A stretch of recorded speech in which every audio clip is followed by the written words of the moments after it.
I'm at Watches and Wonders, and I have to come and see Patek. So firstly, let's go up to the display window, and I will probably have to put my camera over people's heads, but there we go. So I'm going to randomly go to the windows that are available, but hopefully I can capture some of the pieces. Patek, yeah, straight away you get this feeling of these are super watches. Look at that. Yeah.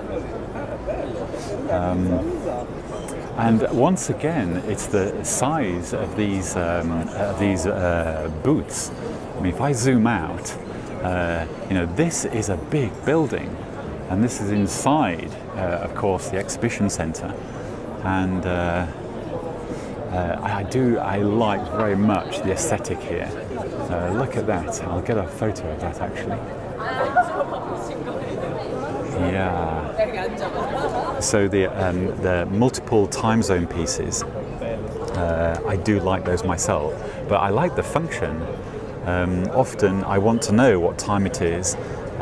In other parts of Europe or in North America, and that function is very useful.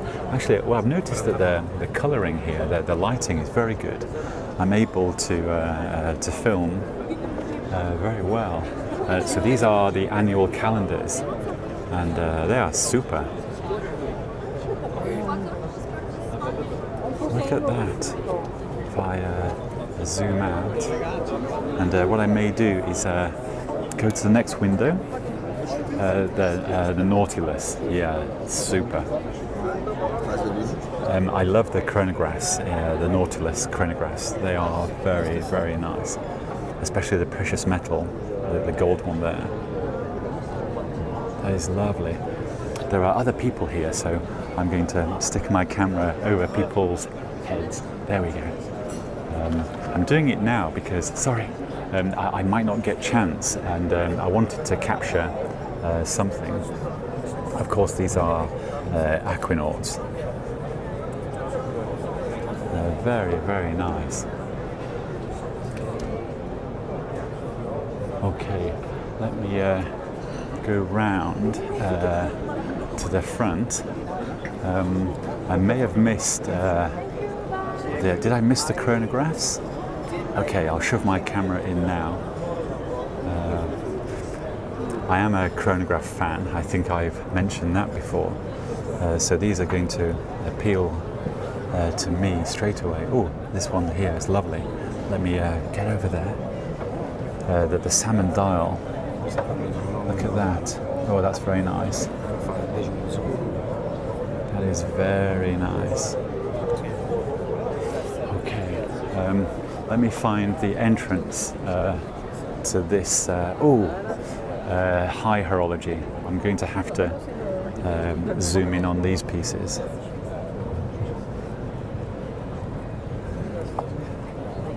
Now, even though I may have read the reference to these watches before, when I'm on camera like this, I tend to forget their names and the references, but I love the description there at the top, high horology. And this is high horology. Look at that. Oh, I do like that. You know, someone I would wear that. I'd want to wear that. I know it's a little bit loud, you might say, but that is not loud for me. That is super. That is absolutely super. I'm going to keep the camera on it until we get the front. Oh, that is lovely. Look at that. Okay. Let me zoom out there. And so this is the side of Patek. This is the front. Gosh. Aquanaut. A ladies Aquanaut there. New models. So this is, you know, this is the window that I've been waiting for. So look at that. So these are the new models. And the dual time zone. Oh yeah, that's lovely. Look at that. That's very nice. And the retrograde here. That is super. That is very nice. So this is the reception area. Now, perhaps I will go in there, but I don't know if they will have anyone to talk to me. But I certainly will try. Some new models here. Aren't they nice? Oh, I like this one. Yes, I do. The Golden Eclipse self-winding. I do like that, actually. Yeah, that is very stylish. It's very nice. And we have some more new models here. The Aquanaut, of course. This looks like it's a diamond bezel. And the... Oh, look at that. That is lovely. Oh, is that turquoise or blue? In fact, I'm going to call it Patek Blue. Why not? That is lovely. And of course we have a flyback. I do remember seeing that on the website actually. Again, the blue colour coming through. Yeah, that's lovely. And of course, I've just noticed this is a quartz model because, of course, some people enjoy quartz, and you know, why not? It's in gold. The blue again. Actually, the blue theme here. I'm trying to find a word. It's not baby blue. It's more of a powder blue. That's definitely more of a royal blue. But this is more of a powder blue, and the way it contrasts with the white hands and this baby blue dial, it's lovely. Very, very nice. And so we have another side here. Oh gosh. I think I will do this one quickly, and maybe I'll come back because it'll be much better if there's less people here. But there's an example of some Patek movements. I mean, you can probably see how good is that? How interesting. But I'll come back. It's okay. Calatrava. Oh. The Calatrava is actually still a very popular model.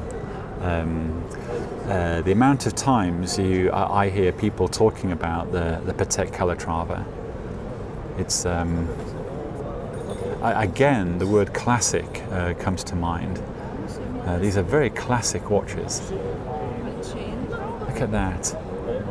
Okay. Some ladies' complications. I love the colouring. The presentation is always so nice. There are some super colours there. I'm going to move on to the next window because this one's free, and people are trying to view these watches, so I might be in the way. But look at those.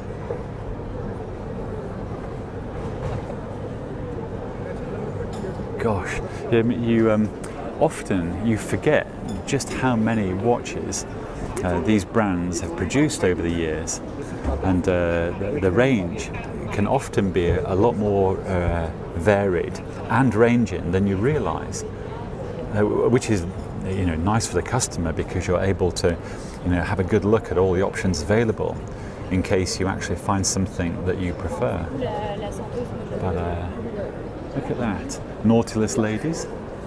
I might have to come back there, and the Aquanaut ladies. So I see what's happened here. We've got mainly the ladies on this side of Patek. Anyway, I wanted to capture number one, how good this looks, and number two, just how nice it is, and how informative it is, and how interesting it is. And let me get into these calibers. Now, if I zoom in, look at that quartz movement there.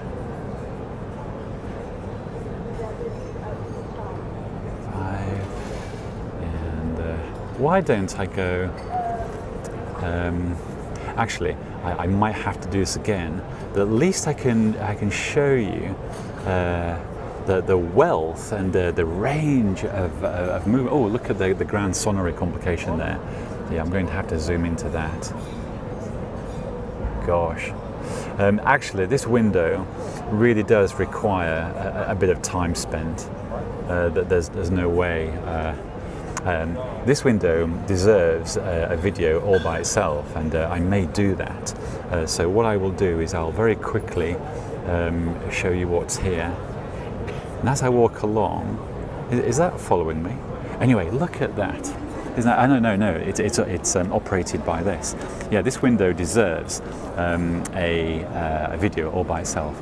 But I'm going to I'm going to zoom out, because I'm going to try and go in there now, and I will also video the movements all by themselves. So Patek has said I can go in very briefly, and because it's Patek, of course, they very graciously said I can go inside. So I shall do that now. I don't think I'll be able to talk to anyone or show any face, but I can definitely go in. So I shall do that now. So I am inside Patek, and very graciously they said I could video some of their new pieces. So I've got a couple in mind, but first of all, outside I noticed the golden eclipse, and for some reason this really appeals to me. I like this watch, but look at the display there. Isn't that lovely?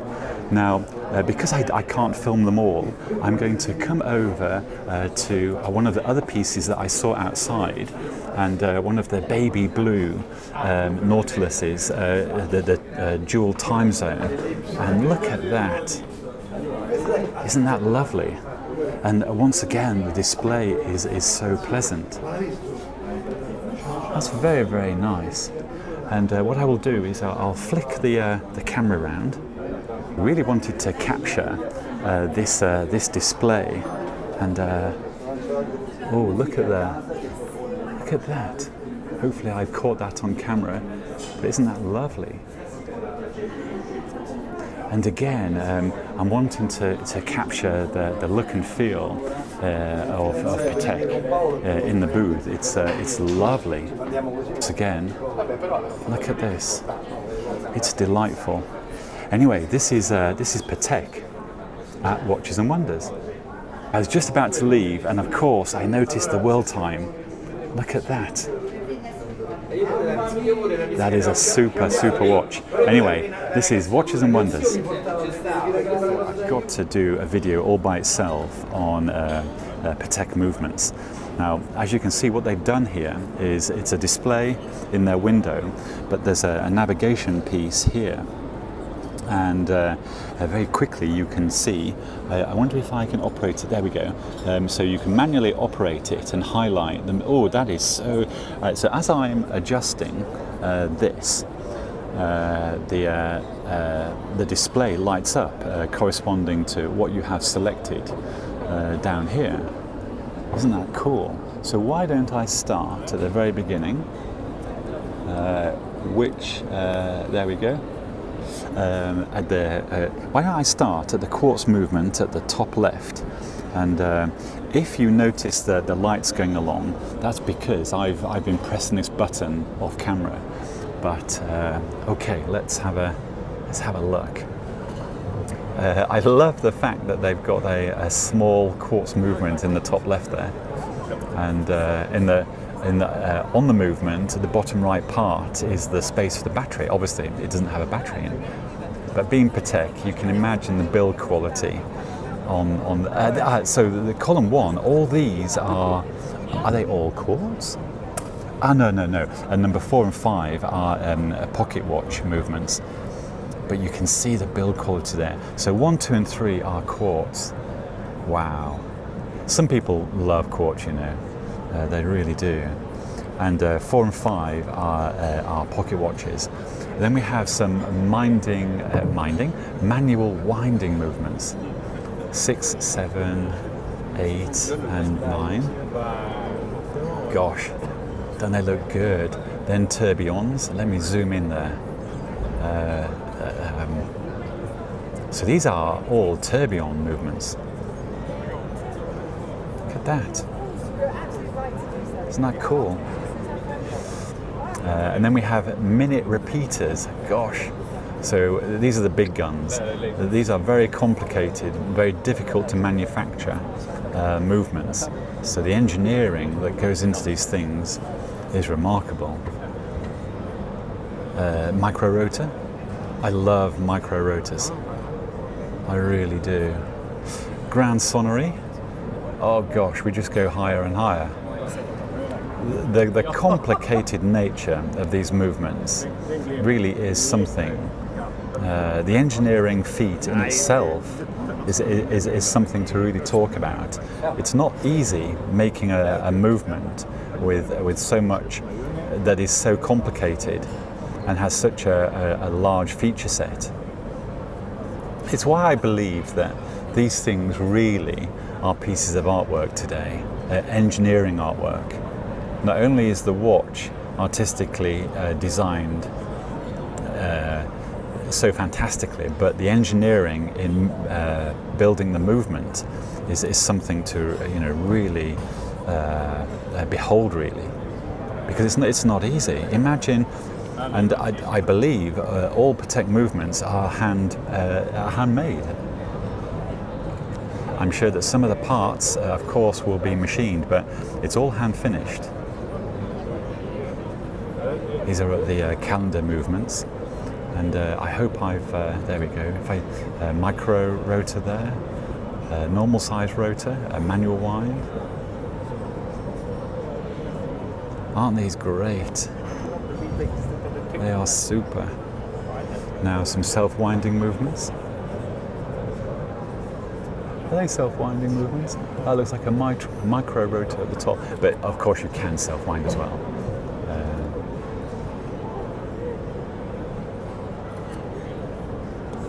Look at that.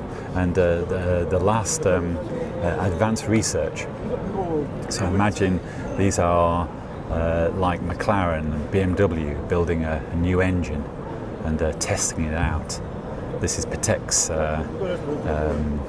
R&D engines, and of course these movements are the engines in the engine room of a watch. Anyway, that's a brief video on Philippe Patek movements, and I'm very impressed. I love the presentation.